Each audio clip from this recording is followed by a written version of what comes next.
Aurangabad east के जो उम्मीदवार है वो है इम्तियाज जलील साहब।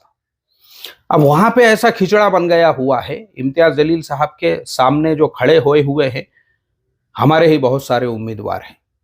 देखो, मुझे वो जो खड़े हुए उम्मीदवार है उनसे बस इतनी ही रिक्वेस्ट और दरखास्त करना है, ये जो वक्त है ना, ये अपने इनफिरादी मफाद को सामने रखने का नहीं है।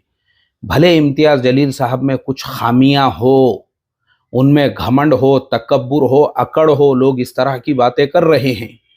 भले उन्होंने किसी मौलाना साहब, मुफ्ती साहब को सलाम ना किया हो, या उन मौलाना साहब, मुफ्ती साहब को ऐसा लगता है उन्होंने हमारी इज्जत नहीं की है, वो बराबर से हमारा रिस्पेक्ट नहीं कर रहे, वो हमारे को पूछने के लिए ही नहीं आए थे। ये टाइम वो सब चीज़ों का नहीं है। ये है अपने इनफिरादी मफाद पर मिली मफाद को तरजीह देने का। भाई एक फर्द, वरना याद